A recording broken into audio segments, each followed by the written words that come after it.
구약 성경 에스겔은 예언자 에스겔이 하나님의 심판을 받아서 나라가 망하고 바벨론 포로 생활을 하고 있는 이스라엘 백성들에게 하나님의 위로와 회복을 전하는 말씀입니다. 이 말씀은 에스겔 당시 사람들에게만 필요한 것이 아니라 오늘을 살아가는 우리에게도 놀라운 위로와 회복의 말씀이 되어집니다. 에스겔서의 전반부는 하나님의 무서운 심판과 징계의 말씀입니다. 그리고 후반부 33장부터는 하나님께서 이스라엘을 회복시키시고 새 생명을 허락하신다는 그런 말씀입니다. 그런데 이 후반부에서는 특별히 성전에 관한 이야기가 많이 등장합니다. 성전 이야기의 핵심은 과거 이스라엘 백성들이 하나님께 죄악으로 인하여서 하나님의 영광이 떠나갔던 바로 그 성전. 그런데 이제는 완전히 새롭게 이 성전이 되어질 것이라는 것입니다. 신앙생활은 성전 중심의 생활입니다. 그리고 장차 이 새로운 성전을 중심으로 해서 하나님께서는 유다 백성들에게 새 생명을 공급해 주시겠다는 말씀입니다. 그 백성들을 완전히 새롭게 회복시켜 주실 것이고 그들은 하나님이 백성이 되어서 구속사의 주역의 사명을 감당하게 될 것입니다. 오늘 우리가 함께 읽었던 이 본문의 말씀은 바로 이 에스겔 후반부에 속해 있는 말씀입니다. 특별히 오늘 말씀도 역시 성전 이야기로부터 시작이 되어집니다. 우리가 함께 읽었던 그 말씀의 앞부분 1절부터 5절까지에 있는 내용은 이렇습니다. 하나님이 천사를 보내어서 에스겔을 하나님의 영광이 머물고 있는 새 성전의 출입문으로 데리고 가셨습니다. 그런데 놀랍게도 그 성전 문지방 밑에서부터 물이 흘러나와서 그 물이 금세 큰 강이 되어지는 내용입니다. 천사가 그 물을 측량을 했는데 그 물은 에스겔의 발목까지 차올랐고 그 후에는 무릎까지 차올랐습니다. 나중에는 허리에까지 올라왔고 마지막으로 측량했을 때 그 물은 이제 에스겔이 헤엄치지 아니하면 건너지 못할 큰 강물이 되었습니다. 그때 에스겔은 인자야 내가 이것을 보았느냐라고 하는 소리를 듣게 됩니다. 그리고는 천사가 인도하는 대로 그 강물을 따라가 보았더니 강가 좌우편에는 아름다운 나무들이 심이 많았습니다. 이어 8절에 보면 에스겔은 이런 말씀을 듣게 됩니다. 이 물이 동쪽으로 향하여 흘러 아라바로 내려가서 바다에 이르리니 이 흘러내리는 물로 그 바다의 물이 되살아나리라.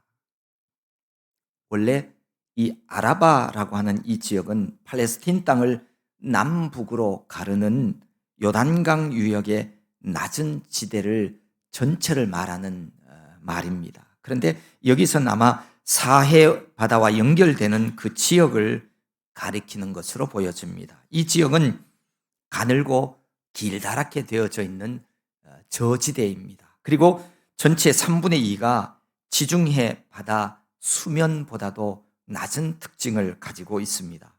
그리고 그 강물은 동쪽으로 흘러서 아라바 저지대로 내려가서는 이게 드디어 바다에 이르렀습니다. 이 바다라는 것은 너무 짜서 어떤 생물도 살 수 없는 사해 바다를 이야기를 합니다. 성소에서 흘러나온 물이 바다에 이르러 그 바닷물과 이렇게 만나게 되어지자 거기에 놀라운 일이 벌어집니다. 이 흘러내리는 물로 그 바다의 물이 되살아나리라.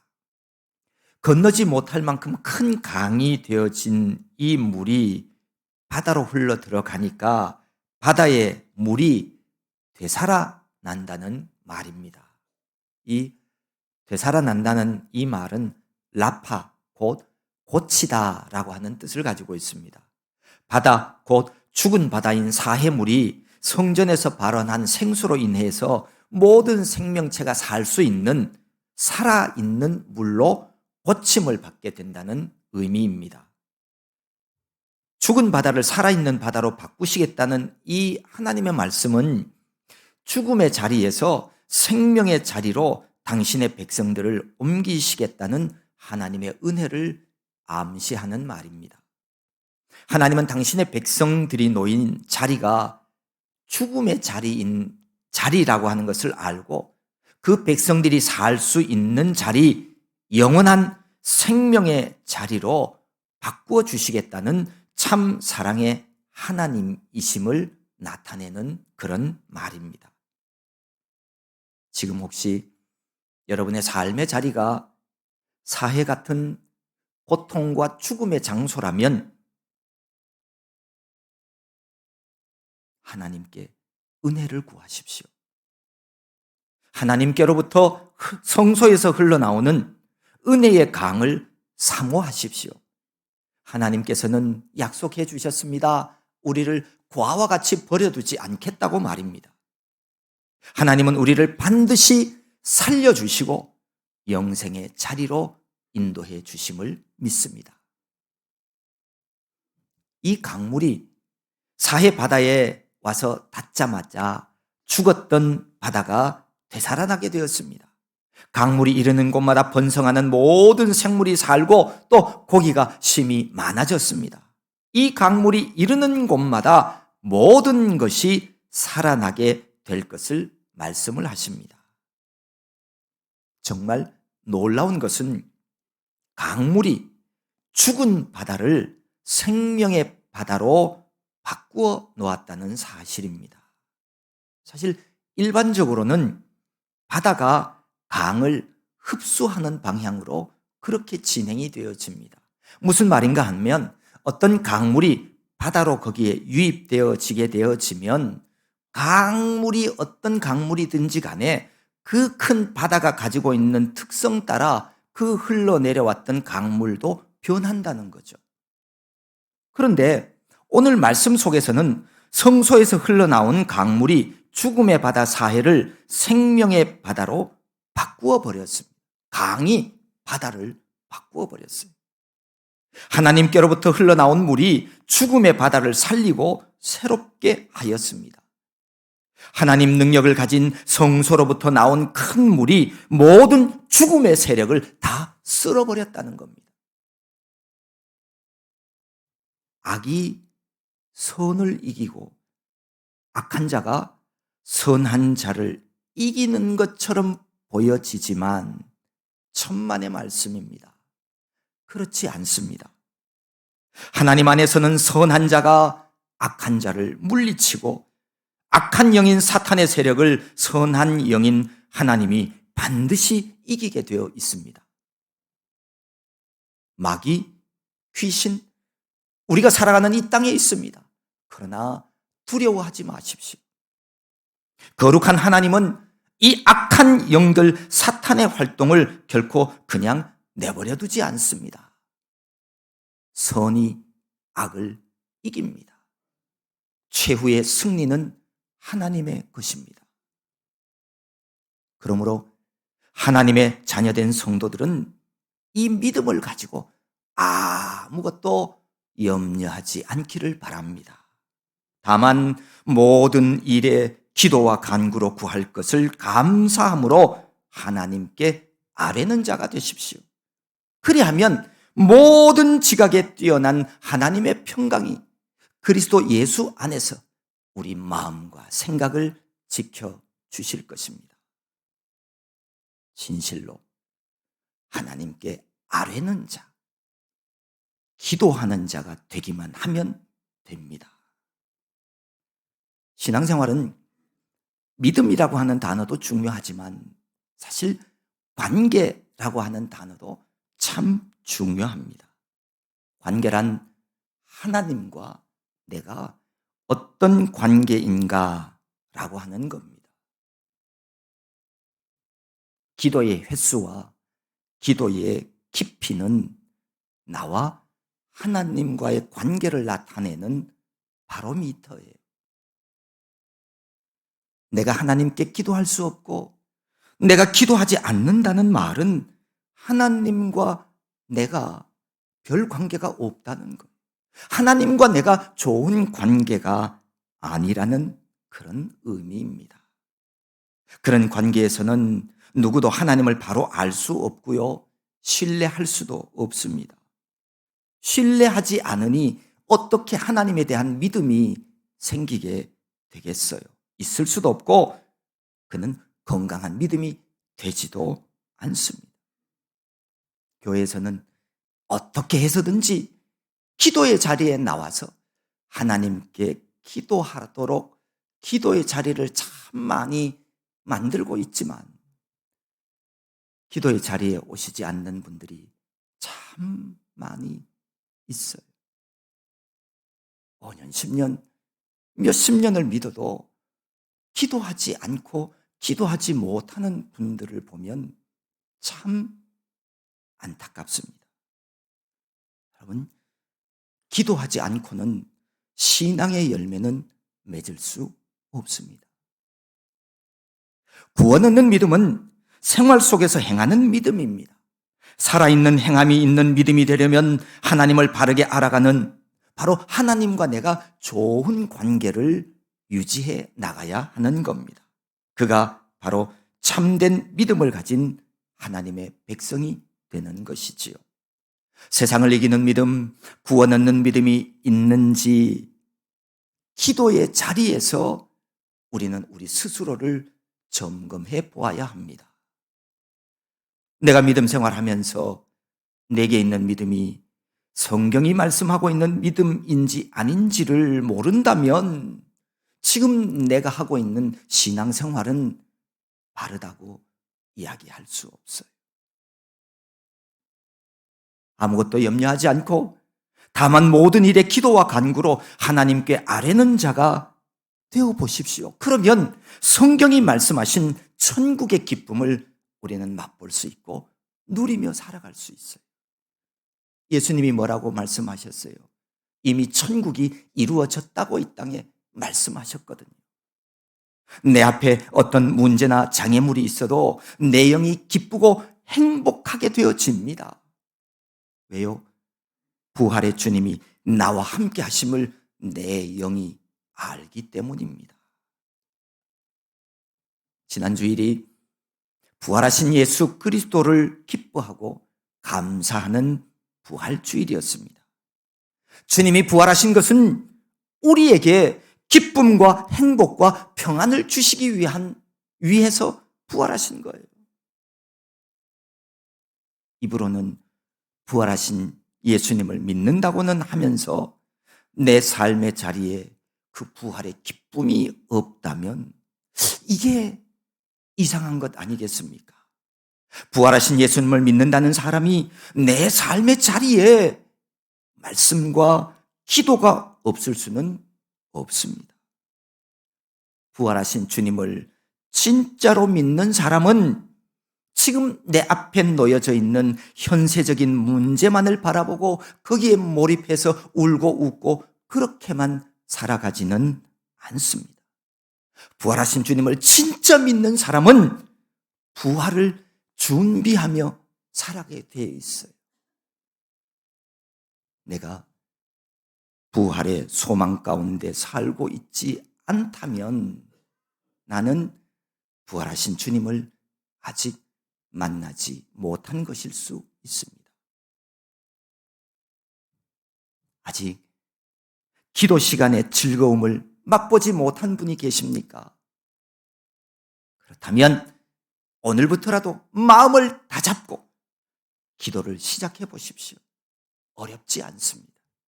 내가 시작한다는 마음의 용기만 있으면 됩니다. 기도 없이는 믿음도 없습니다.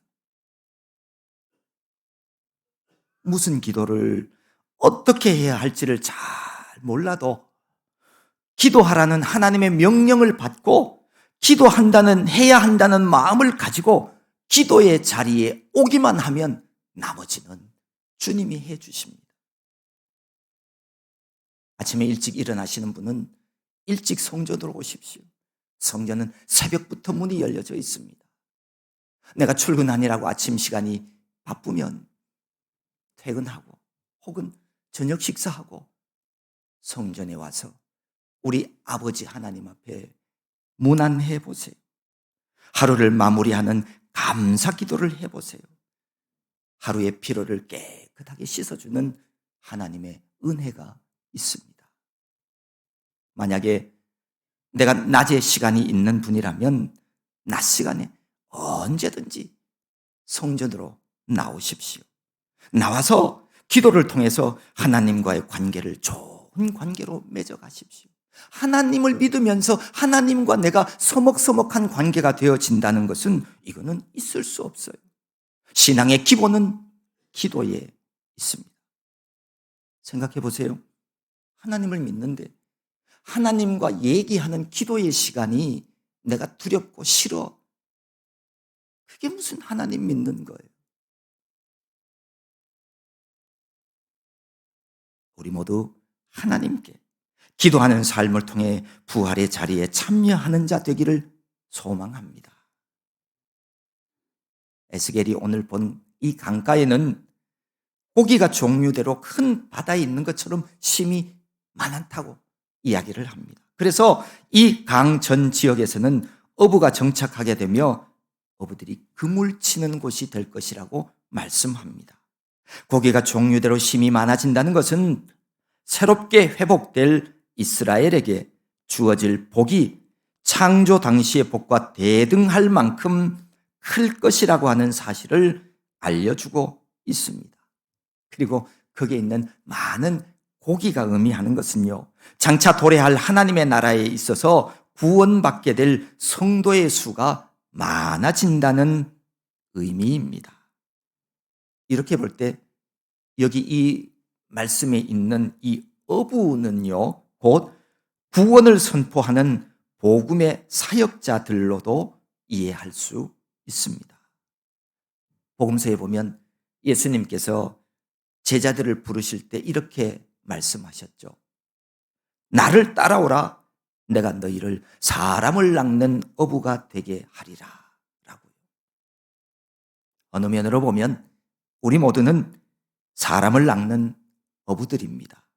성도는 사람 낚는 어부가 되어야 합니다. 그런데 성소에서 발원한 그 생명수의 강물이 모든 것을 살리는데, 그런데 그렇지 않은 예외도 있다고 오늘 11절에 보면 말씀을 합니다.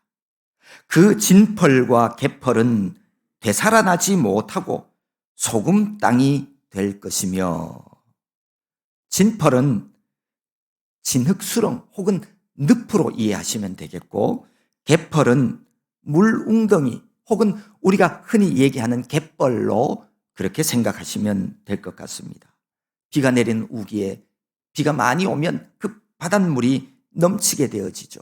그 넘친 물이 계속 이 웅덩이 속에 고여있게 됩니다. 따라서 그 고인 물은 곧 증발하게 되어지죠. 그리고 그 지역은 남아있는 소금기로 인해서 거기가 두텁게 소금기로 덮이게 되어진다는 겁니다. 그래서 소금 땅으로 남아있게 된다는 겁니다. 이런 지형적인 특성을 통해서 다시 살아나지 못하는 땅도 있다, 이거 말씀하시는 거예요. 이 말씀은 상징적으로 생수의 강을 통해서 성취될 하나님의 나라의 회복과 구원의 축복에서 제외되어서 영원한 멸망 속에 버려지게 되는 죽음의 세력, 악의 세력에 대한 말씀을 하고 있는 거예요. 회복되지 못하고 구원받지 못할 자들도 있다는 말씀이죠. 구약성경 스가랴 14장에 보면 이렇게 말씀합니다. 땅에 있는 족속들 중에 그 왕 만군의 여호와께 경배하러 예루살렘에 올라오지 아니하는 자들에게는 비를 내리지 아니하실 것인즉. 그 당시에는 하나님 앞에 예배하는 예배의 장소가 예루살렘이었어요. 예루살렘에만 성전이 있었어요. 하나님께서 생명의 물인 비를 내리지 않는 자들도 있다는 겁니다. 우리가 정말 유념하고 있어야 하는 말씀입니다. 의도적으로 만군의 여호와께 경배하러 예루살렘에 올라오지 아니하는 자에게는 생명의 단비를 내려주시지 않습니다. 여러분은 하나님 경배하는 자리에 반드시 참여하는 자가 되십시오. 그래서 다시 살지 못하고 멸망하는 자 되지 않도록 우리가 주의해야 합니다.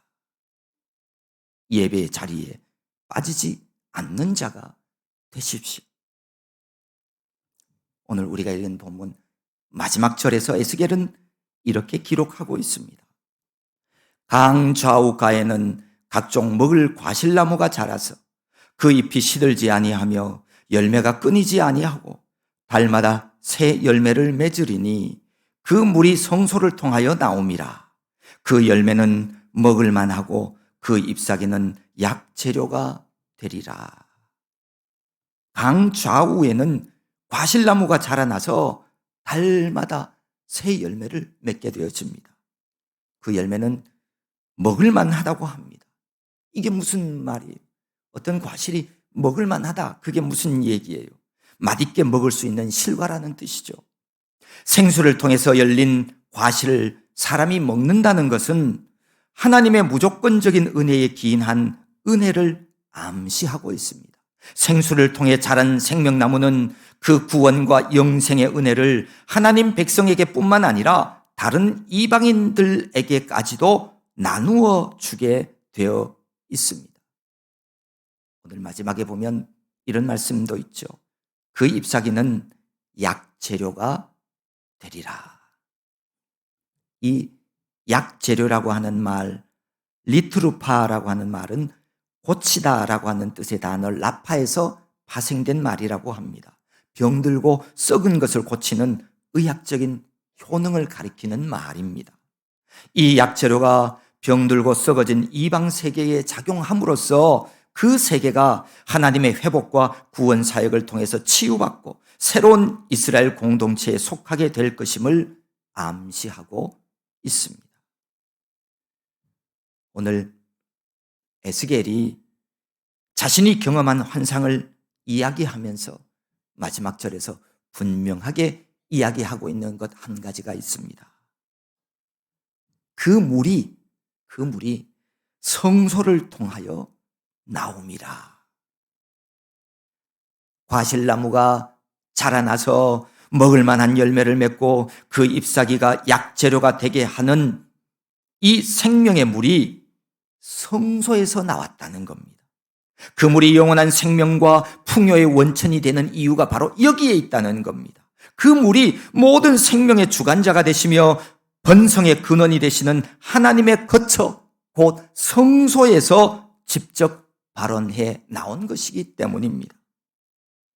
그 생명수의 강이 마르지 않고 끊임없이 흐르게 된다는 것은 새롭게 되어질 이스라엘에 대한 하나님의 지속적이고 영원한 회복과 구원 사역을 보여주고 있습니다. 우리 하나님은 그 택하신 백성들 끝까지 책임져 주시는 하나님이시라고 하는 사실 우리가 잊지 말아야 할 것입니다. 에스겔 47장에서 언급하고 있는 이 생명수의 강은 성경 마지막에 있는 요한계시록 마지막 장 22장에 기록된 생명수 샘과 그 주변의 생명나무와 같은 맥락으로 이해할 수 있습니다. 요한계시록 22장은 이렇게 시작합니다. 또 그가 수정같이 맑은 생명수의 강을 내게 보이니 하나님과 및 어린 양의 보좌로부터 나와서 길 가운데로 흐르더라. 강 좌우에 생명나무가 있어 12가지 열매를 맺되 달마다 그 열매를 맺고 그 나무 잎사귀들은 만국을 치료하기 위하여 있더라.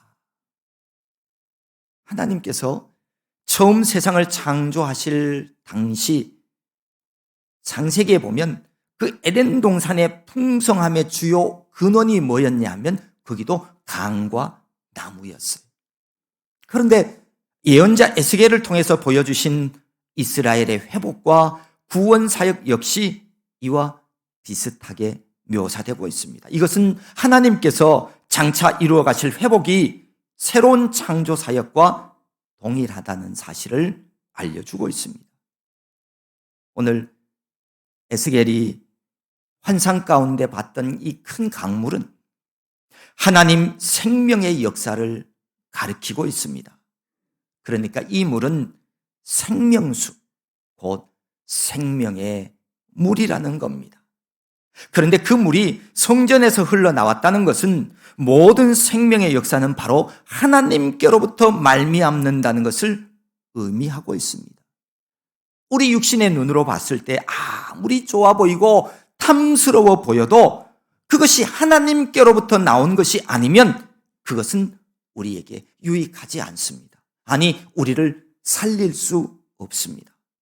오직 하나님께로부터 나온 것이어야 우리를 살게 합니다. 여러분, 속지 마십시오. 유혹에 넘어가지 마십시오. 하나님 앞에 나와 하나님께 기도함으로 하나님 허락하는 것이 아니면 모두가 다 헛되고 헛된 것입니다. 내가 지금 의지하고 있는 것이, 내가 걸어가고 있는 길이 하나님께로부터 나온 것이 아니라면 반드시 돌이키기를 바랍니다. 그 길은 내가 살 수 있는 길이 아니라 나를 멸망하게 하는 길이 될 수 있습니다. 하나님 말씀보다 우선하지 마십시오. 하나님보다 앞세우는 것이 있다면 그것이 성경이 얘기하는 우상입니다.